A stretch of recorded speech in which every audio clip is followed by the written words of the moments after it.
एक बार एक व्यक्ति गौतम बुद्ध के पास जाता है और कहता है, बुद्ध, मैंने अक्सर लोगों को कहते हुए सुना है कि जैसा हम सोचते हैं वैसे ही हम बन जाते हैं। तो मैं आपसे जानना चाहता हूँ कि आखिर कैसे हमारा जीवन हमारे विचारों से जुड़ा हुआ है और हमारे विचार किस हद तक हमारे जीवन को प्रभावित करते हैं। बुद्ध ने कहा, ये बात सच है कि इंसान जैसा सोचता है वैसा ही बन जाता है।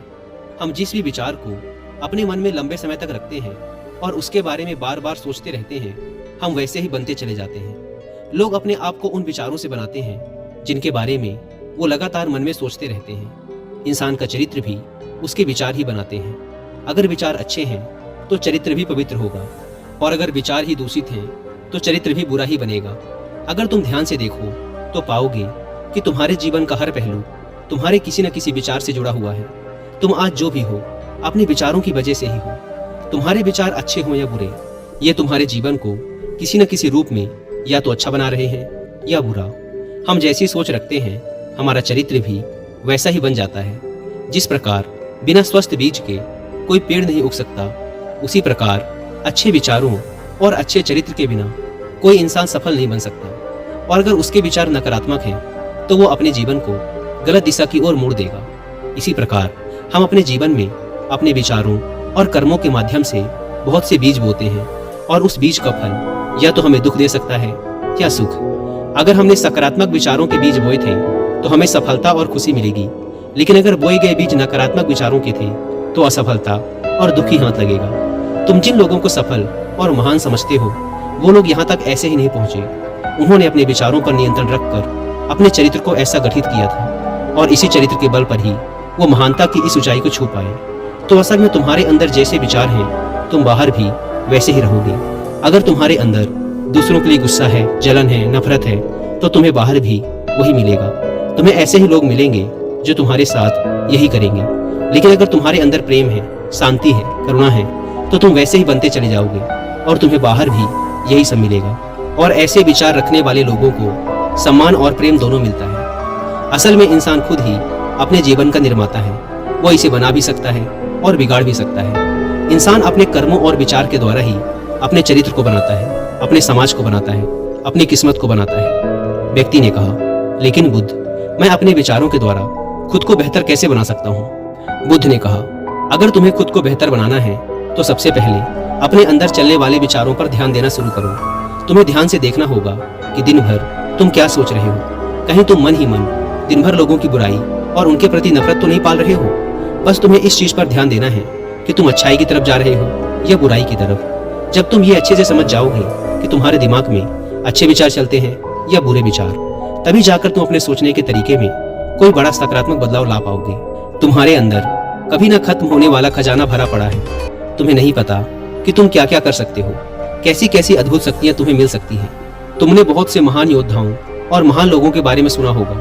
अगर तुम्हें उनकी शक्तियों पर यकीन नहीं है तब भी तुम्हें इतना तो मानना ही पड़ेगा कि बिना आग के धुआं नहीं उठता। उनमें कुछ ना कुछ तो बात रही होगी जिसकी वजह से उनके बारे में इतना कुछ लिखा और कहा गया है। तो आखिर वो कौन से लोग थे जिन्हें संसार ने महायोद्धा और महान आदर्शों के रूप में पूजा? अगर हम थोड़ा गहराई से सोचें तो ये वो लोग थे जिन्होंने अपने अंदर के कभी न खत्म होने वाले खजाने को पहचान लिया था। वो हर रोज अभ्यास करते गए, खुद को बेहतर बनाते गए, लोगों की मदद करते गए, सबका अच्छा करते गए, और वो दुनिया में महान और अमर बन गए। और अगर तुम भी ऐसा करना चाहते हो तो सबसे पहले तुम्हें अपने विचारों पर ध्यान देना होगा। और दोस्तों, विचारों पर ध्यान देने का सबसे अच्छा तरीका होता है मेडिटेशन। बुद्ध ने आगे कहा, एक इंसान के दिमाग की तुलना एक बगीचे से की जा सकती है। जिस प्रकार एक बगीचे को साफ सुथरा और सुंदर बनाए रखने के लिए समय समय पर उसमें उग रहे खरपतवारों को हटाना पड़ता है, रोज पानी देना पड़ता है, पौधे की देखरेख करनी पड़ती है, उसी प्रकार हमें अपने दिमाग को भी सकारात्मक और सुंदर बनाए रखने के लिए इसकी देखरेख करनी पड़ती है। इसमें से नकारात्मक विचारों को लगातार हटाना पड़ता है और सकारात्मक विचारों को जगह देनी पड़ती है। इसके लिए हमें डर, चिंता, नफरत और जलन जैसी भावनाओं से खुद को दूर रखना पड़ता है। और इसके लिए तुम्हें अपने अंदर चल रहे विचारों पर लगातार ध्यान देना होगा।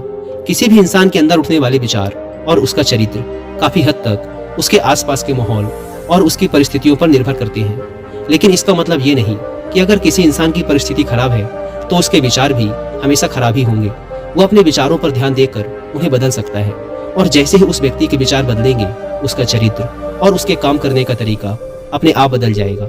बस किसी भी व्यक्ति को धीरे धीरे ये सारी चीजें सीखनी पड़ती हैं।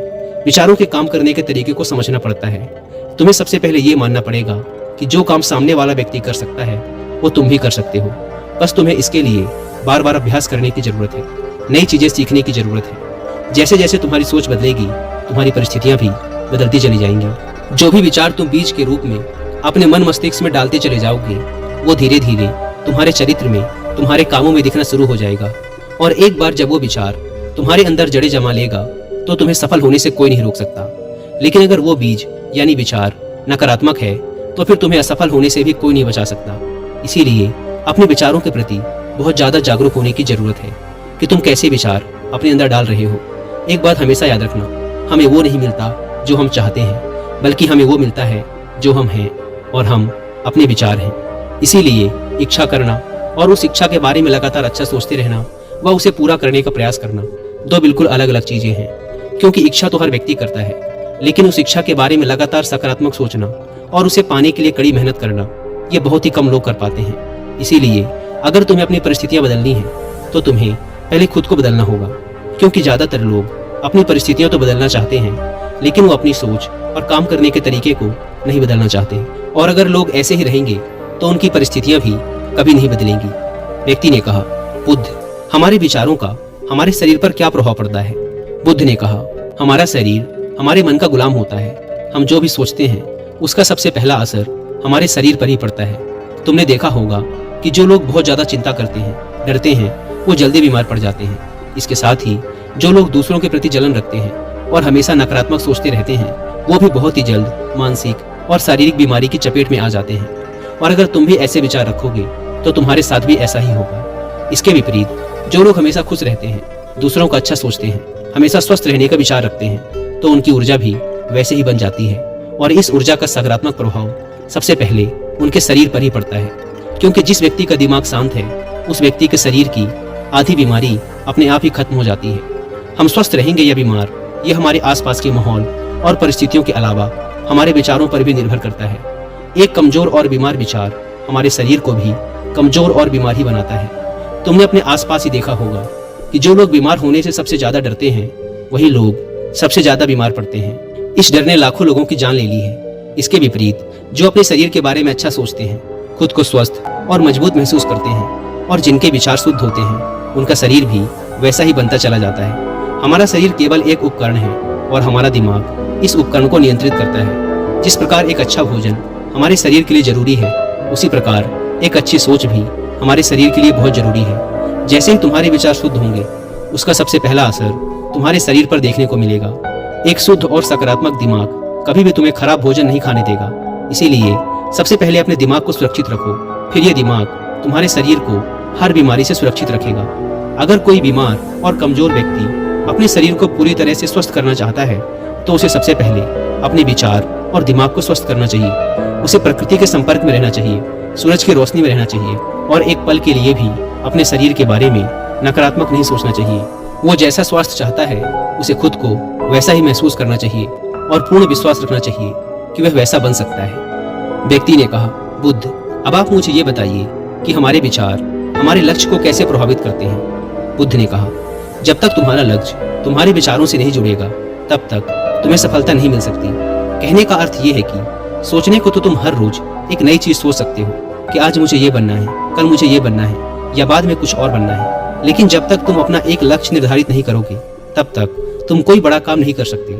क्योंकि नियम ये है कि जिस भी काम को हम बार बार करते हैं, उसी काम में हम कुछ अद्भुत सफलता हासिल कर सकते हैं। और अगर तुम हर दिन अपना लक्ष्य बदलते रहोगे, तो तुम कहीं भी नहीं पहुंचने वाले। इसीलिए तुम्हारी जिंदगी का एक निश्चित लक्ष्य होना चाहिए और तुम्हें पूरी मेहनत और लगन के साथ उस लक्ष्य को पूरा करने का प्रयास भी करना चाहिए। और इसके लिए तुम्हें अपने सारे विचारों को अपने लक्ष्य के प्रति एकाग्रचित करना होगा, वरना तुम्हारे विचार बिखर जाएंगे। और हो सकता है कि जब तुम एक बार सफल हो जाओ या शुरुआत में तुम्हें कोई सफलता ना मिले, तो तुम्हारा मन दूसरों को देखकर सोचने लगे कि ये काम आसान है।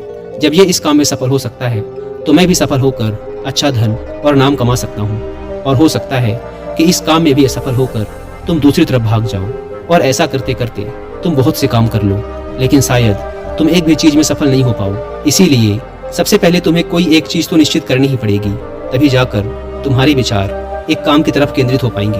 अब तुम्हारा वो लक्ष्य कुछ भी हो सकता है, चाहे मानसिक शांति प्राप्त करना हो या अमीर बनना, लेकिन याद रखो, लक्ष्य ही वो चीज है जो तुम्हारे विचारों को एक दिशा में केंद्रित रख सकता है।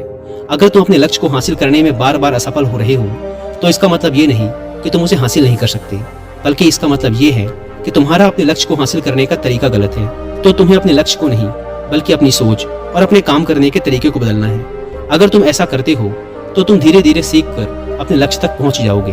कभी भी असफलता से डरना मत। अगर तुम्हें कुछ बड़ा हासिल करना है तो तुम्हें अंदर से बहुत मजबूत बनना पड़ेगा, क्योंकि चाहे तुम कुछ भी करो, लोग अक्सर तुम्हें अपनी बातों से कमजोर और हताश करने की कोशिश करेंगे। तो अगर तुम डर गए, फिर तुम अपने किसी भी लक्ष्य में सफलता हासिल नहीं कर पाओगे, क्योंकि डर तुम्हारी हर आशा, हर उम्मीद को खत्म कर देता है और तुम्हारे हर विचार सिर्फ तुम्हारे डर तक ही सिमट कर रह जाएंगे। और डर डर कर तुम अंततः खुद को शारीरिक और मानसिक रूप से बीमार कर लोगे। फिर जाकर तुम्हें समझ आएगा कि तुम अपने इस झूठे डर के एहसास में कितनी बड़ी गलती कर चुके हो, और फिर तुम्हारे लिए उस हालात से खुद को बाहर निकाल पाना बहुत ही मुश्किल होगा। इसीलिए सबसे पहले एक लक्ष्य बनाओ, ताकि तुम्हारे विचार उसकी तरफ एकाग्र हो सके। उसके बाद बार बार असफल होने पर भी डरो मत, क्योंकि ये लक्ष्य की प्राप्ति का एक हिस्सा ही है। और पूर्ण भरोसा रखो कि तुम सफल जरूर होगे, और एक दिन तुम हो भी जाओगे। व्यक्ति ने कहा, बुद्ध, विचार और मन की शांति का क्या संबंध है? बुद्ध ने कहा, मन की शांति वह खजाना है जिसे दुनिया के 1% लोग भी हासिल नहीं कर पाते, और जिसने ये खजाना हासिल कर लिया वो इस दुनिया का सबसे खुशनसीब इंसान है। वो लोगों की भीड़ में सबसे अलग नजर आता है। ये कहने में जितना आसान लगता है, असल में ये उतना आसान है नहीं। मन की शांति को केवल लंबे समय तक आत्मनियंत्रण के द्वारा ही पाया जा सकता है। जब कोई व्यक्ति खुद को और दुनिया को समझ लेता है, मोह और प्रेम के बीच के अंतर को समझ जाता है, उसके अंदर से नफरत, डर और जलन जैसी भावनाएं खत्म हो जाती हैं, तब जाकर एक व्यक्ति सच्ची मन की शांति को पा सकता है। और यही हर इंसान का अंतिम लक्ष्य भी है। एक अंदर से शांत व्यक्ति बुरी से बुरी परिस्थिति में भी खुद को नियंत्रित रख सकता है। जितनी मानसिक शक्ति एक शांत इंसान के पास होती है, उतनी और किसी के पास नहीं होती। शांत इंसान का मतलब एक ऐसे व्यक्ति से है जिसका मन पूरी तरह से शांत हो चुका है, क्योंकि जैसे ही तुम्हारा मन शांत हो जाएगा, तुम्हारे सभी विचार शांत हो जाएंगे, और तब तुम महसूस कर पाओगे कि असल में तुम्हारा दिमाग कितना शक्तिशाली है। जैसे ही तुम्हें मन की शांति मिलेगी, तुम्हें यह अनुभव होगा कि तुम्हारी मानसिक शक्ति इतनी बढ़ चुकी है कि अब तुम्हारे लिए हर काम आसान हो चुका है। तुम जहाँ भी होगे, जैसे भी परिस्थिति में होगे, खुद को स्वीकार करने लगोगे, हमेशा खुश रहने लगोगे। और अगर तुम्हें इस स्थिति को पाना है, तो इसकी शुरुआत भी तुम्हें अपने विचारों से ही करनी पड़ेगी। अपने विचारों को नियंत्रित करके, और अपने विचारों पर यह नियंत्रण तुम हासिल कर सकते हो सिर्फ और सिर्फ ध्यान के माध्यम से। इतना कहने के बाद बुद्ध मौन होकर ध्यानस्थ हो गए, और वह व्यक्ति भी उनको प्रणाम कर वहां से चला गया।